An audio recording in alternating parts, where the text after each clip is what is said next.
Ibu Saudara semua, senang sekali bisa kembali bertemu di dalam doa pagi online GKI Samanhudi. Belum kita membaca dan merenungkan firman Tuhan, marilah kita mempersiapkan hati dan pikiran kita. Kiranya firman Tuhan yang disampaikan pada hari ini boleh menjadi kekuatan kita dalam menjalani hari ini. Mari kita berdoa. Kami berterima kasih Bapa untuk istirahat malam kami, sehingga pada pagi ini kami boleh bangun kembali dengan kekuatan yang baru.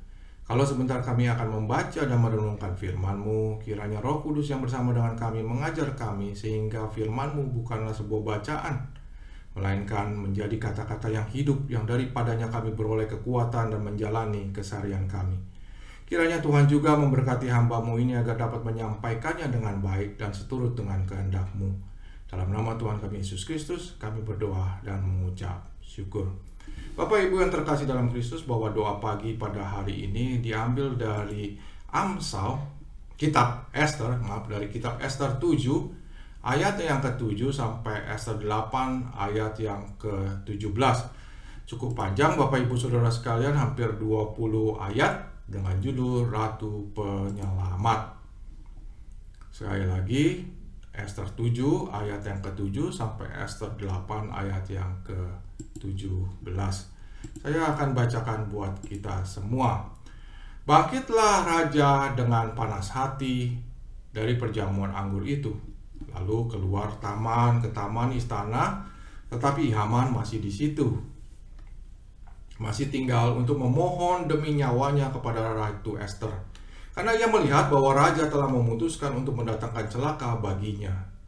Ketika raja kembali dari taman istana ke ruang perjamuan anggur, Haman berlutut di sisi dipan tempat Ester berbaring. Raja pun bertintah, "Apakah ia juga hendak menggagahi ratu di dalam istanaku sendiri?" Segera setelah titah raja itu keluar dari mulutnya, mereka menyelubungi muka Haman. Kata Harbona, salah seorang sida-sida yang di hadapan raja, lagi pula tiang yang dibuat Haman untuk Mordekai, yang menyelamatkan raja dengan pemberitahuannya itu, telah berdiri di dekat rumah Haman, 50 hasta tingginya. Lalu titah dia, gantung dia pada tiang itu. Haman pun digantung pada tiang yang telah disiapkan untuk Mordekai. Lalu surutlah marah raja. Pada hari itu juga Raja Ahasveros mengaruniakan harta milik Haman seteru orang Yahudi kepada Ratu Ester.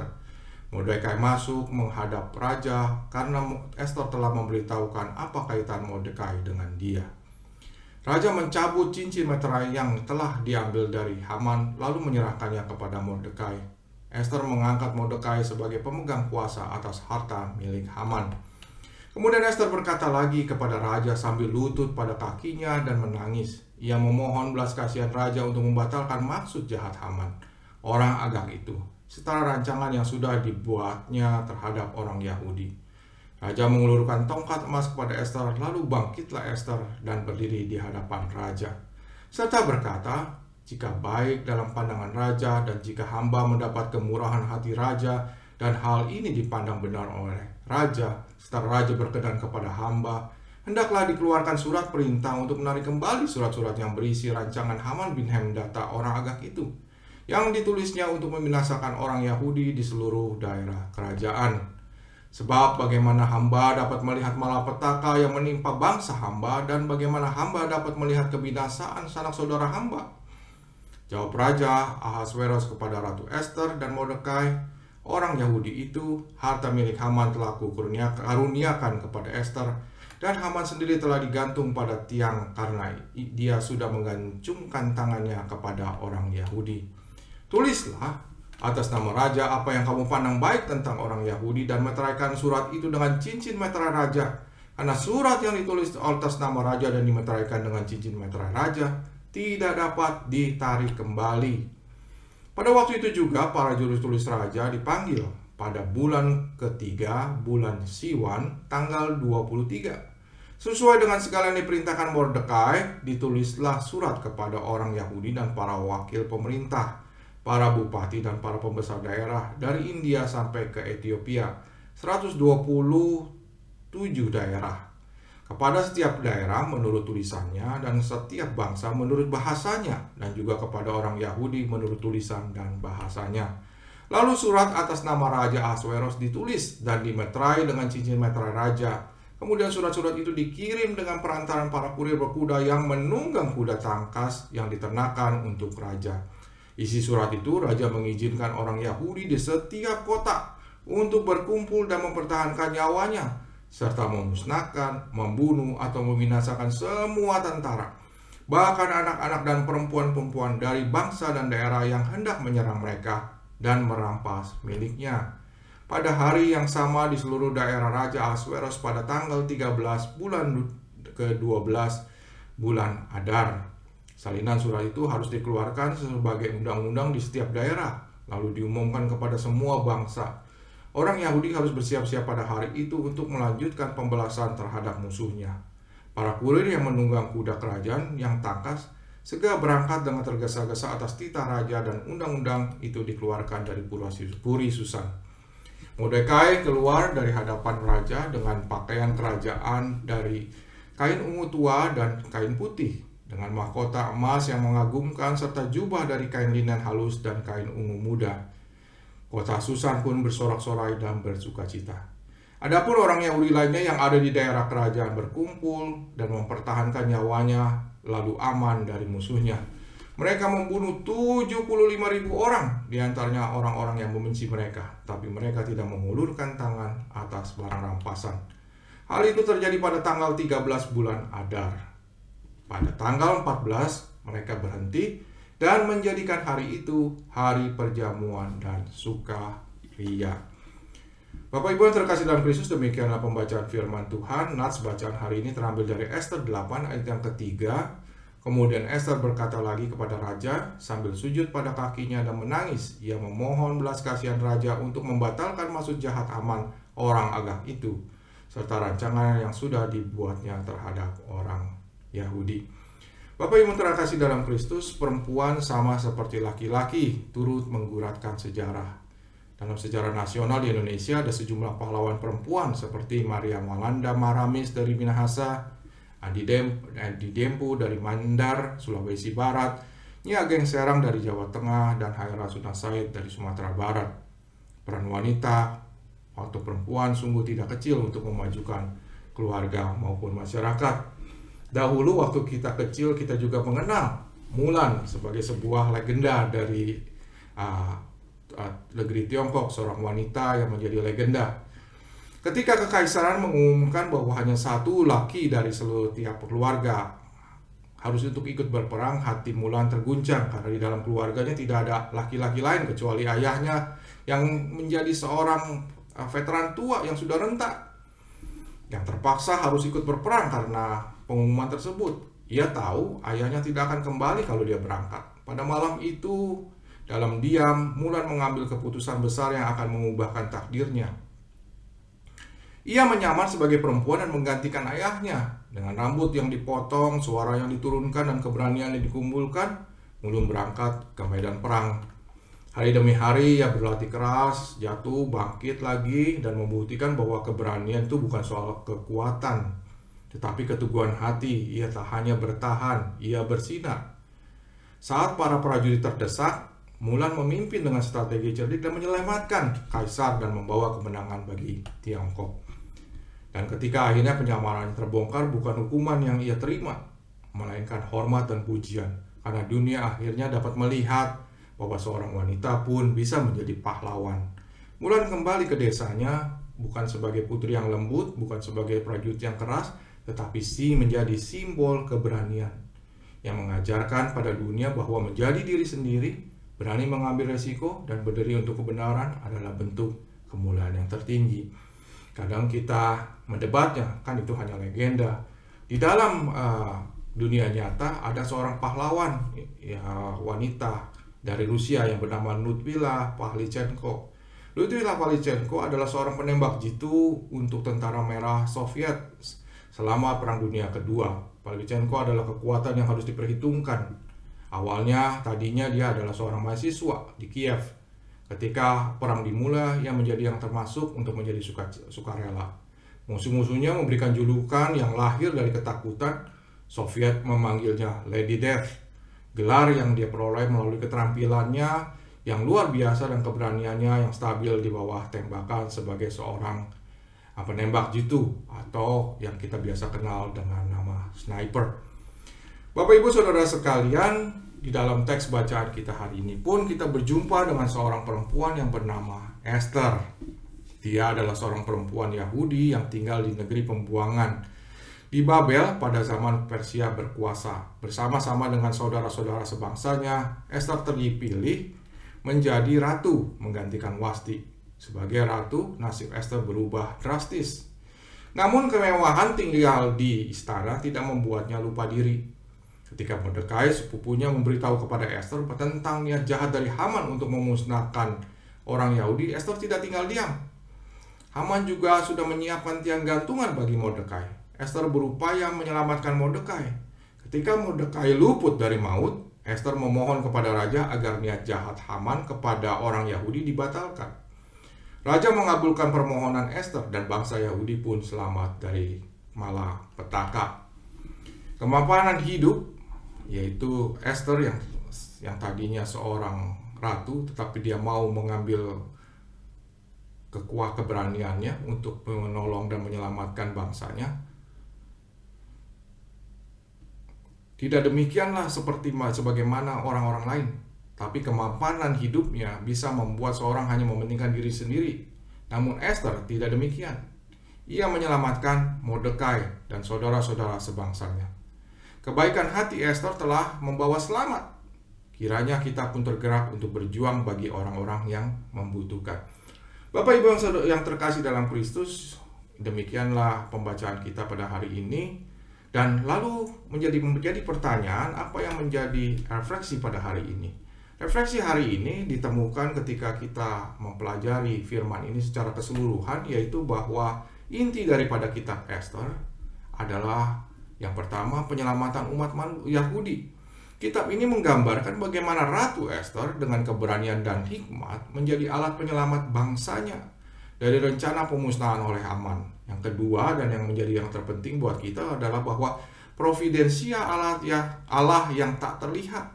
Menariknya, di dalam kitab Esther tidak pernah diketemukan secara eksplisit yang menyebutkan nama Tuhan. Namun keseluruhan ceritanya menunjukkan kehadiran dan kendali Dia yang tersembunyi. Yang ketiga, identitas dan panggilan. Esther harus memilih antara kenyamanan istana dan membela negaranya, negara bangsanya. Memperlihatkan tema tentang panggilan ilahi dan keberanian untuk mengambil resiko demi kebaikan yang lebih besar. Yang terakhir, yang keempat, adalah membalikan keadilan. Haman yang merencanakan kebinasaan justru mengalami hasib yang dia rancang untuk orang lain. Menekankan bahwa keadilan ilahi yang bekerja melalui peristiwa manusia. Demikian Bapak Ibu Saudara sekalian refleksi kita pada hari ini ketika kita mempelajari bersama apa sih inti daripada kitab Esther itu. Dan ketika kita mempelajari ini mengingatkan saya tentang sebuah kejadian di dalam hidup saya di tahun 2017. Bapak Ibu Saudara sekalian, pada tahun 2017 saya mengalami musibah dan menjadi titik terendah dalam karir saya sebagai pengusaha. Tahun itu disebabkan oleh kesalahan dalam manajemen seperti manajemen risiko, manajemen keuangan, dan lain-lain. Saya memberikan kredit kepada sebuah perusahaan nasional dalam bentuk barang secara unlimited, tanpa batas, tanpa rem, Bapak Ibu Saudara sekalian. Celakanya perusahaan tersebut bangkrut karena disinyalir pemiliknya kalah judi di Singapura. Bahkan saya dengar ada rekanan lainnya yang menderita stroke, menjadi korbannya juga. Segala cara hukum hingga memenjarakannya tidak menbuahkan hasil. Bahkan kerugiannya malah menjadi bertambah besar. Ibarat kata, kalau saya nih peternak susu sapi, seluruh modal saya, ibaratnya sapi-sapinya pun sudah tidak ada lagi. Putus asa tentunya. Bahkan yang terjelek pun hampir di dalam benak saya. Apalagi saat itu saya menggunakan kredit dari bank. Jadi kalau keinginan pantun yang bilang begini, ini cocok sekali dengan keadaan saya pada waktu itu. Bunga mawar mekar di taman, disiram hujan, sore merata. Jatuh cinta itu bikin bahagia. Kalau bikin gelisah, namanya jatuh tempo. Bapak Ibu saudara terkasihan, ya itu yang terjadi, jatuh tempo. Jatuh tempo karena hutang bank. Lalu bagaimana? Dengan putus asa dan gemetar ada sih rasa untuk melarikan diri dari kenyataan. Tapi saya mencoba untuk bicara dulu. Seperti Ratu Esther yang menghadap raja tanpa dipanggil. Zaman itu kalau tidak dipanggil oleh raja, ujuk-ujuk atau tiba-tiba muncul di depan raja, kalau raja tidak berkenan hukumannya mati. Tanpa diduga bank memberikan jalan keluar dengan merestruktur kredit tersebut. Jadi bunga dan pokoknya dicicil. Jelas jumlahnya tidak kecil. Singkatnya di tahun 2024 melalui semua hal yang gak enak, kami dapat melaluinya. Orang tua membantu dengan memberikan beberapa propertinya. Bahkan saat COVID pun datang, kami masih bisa membayar cicilan tanpa terlambat. Lalu apa lantas kami bermegah? Enggak Bapak Ibu yang terkasih. Sama seperti yang dialami oleh Esther. Tuhan bekerja di belakang layar dalam hidup kami. Dia nggak kelihatan, tapi dia terus bekerja. Ujuk-ujuk ada proyek besar datang. Ujuk-ujuk ada properti kami yang laku terjual dengan harga yang baik saat itu. Ingat Bapak Ibu, waktu itu COVID baru saja melanda. Kadang heran ada orang yang mau invest saat itu. Karena itu kitab Esther itu sangat relevan dalam kehidupan modern kita. Semuanya ini menunjukkan bahwa ketika Tuhan tidak tampak diam, kasih dan kuasanya itu tetap bekerja, Bapak Ibu Saudara sekalian. Dalam konteks modern ini mengingatkan kepada kita semua bahwa pertolongan ilahi bisa muncul melewati situasi apapun dalam kehidupan keseharian kita. Yang terpenting adalah kita tetap beriman kepadanya. Sebab di dalam firman Tuhan dikatakan 1 Yohanes 5 ayat yang keempat, sebab semua yang lahir dari Allah mengalahkan dunia. Dan inilah kemenangan yang mengalahkan dunia, yaitu iman kita. Sekali lagi Bapak Ibu Saudara sekalian, sebab semua yang lahir dari Allah mengalahkan dunia. Dan inilah kemenangan yang mengalahkan dunia, iman kita. 1 Yohanes 5 ayat yang keempat. Akhirnya saya akan tutup doa pagi ini dengan sebuah pantun yang menjadi kekuatan kita untuk menghadapi kita dalam seharian. Ikan hiu makan tomat, hatinya riang tak pernah tamat. Hidup ini memang penuh tantangan. Jangan stres, percaya Tuhan. Mari Bapak Ibu Saudara sekalian kita tutup di dalam doa.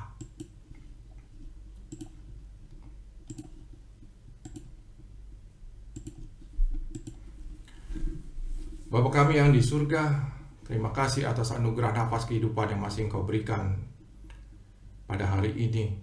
Atas kasih setiamu yang tak pernah berkesudahan. Engkau adalah sumber dari segala kekuatan dan anugerah. Pagi ini Tuhan, kembali kami menyapa Engkau dengan firman-Mu. Biar Roh-Mu saja yang memberikan pertumbuhan untuk setiap firman yang Engkau berikan pada kami. Bapa, terima kasih kalau pagi ini kami diingatkan bahwa Engkau selalu beserta dengan kami. Walaupun Engkau tidak pernah nampak sekalipun, walaupun nama-Mu tidak pernah tercatat sekalipun dalam kitab Esther, tapi Engkau terus bekerja menyelamatkan umat-Mu daripada segala kesulitan. Sama seperti Engkau tetap bekerja pada masa sekarang ini. Pagi ini kami juga berdoa agar Tuhan menjaga jalan kami daripada segala kesesatan dan godaan dunia ini. Biarilah kami ketenangan hati dan ketenteraman jiwa agar kami tidak tergesa-gesa dalam mengambil keputusan. Bimbinglah kami senantiasa dalam setiap langkah dan keputusan, agar kami selalu hidup seturut dengan kehendak-Mu, sesuai dengan firman-Mu, dan tidak menyimpang dari jalan-Mu yang Engkau tunjukkan. Selalu berbuat baik di saat kami mapan, sebagaimana Esther yang tidak melupakan bangsanya walaupun sudah mapan menjadi seorang ratu. Biarlah kami selalu ingat akan kebaikan-Mu dan selalu mensyukuri berkat-berkat-Mu. Bapa, berikanlah kami kesehatan dan kekuatan untuk memberkati mereka yang dalam keadaan bergumul. Kami berdoa agar damai sejahtera dan rahmat Tuhan memberkati mereka yang sedang bergumul. Yang sakit Engkau sembuhkan, yang berduka Engkau hiburkan. Bapa, ketika kami sebentar memulai aktivitas kami mau serahkan seluruh hidup kami ke dalam tangan-Mu. Dalam Kristus kami berdoa. Amin. Bagi Bapak Ibu yang memiliki pergumulan khusus dan ingin didoakan, bisa menghubungi rekan-rekan pendeta di nomor berikut.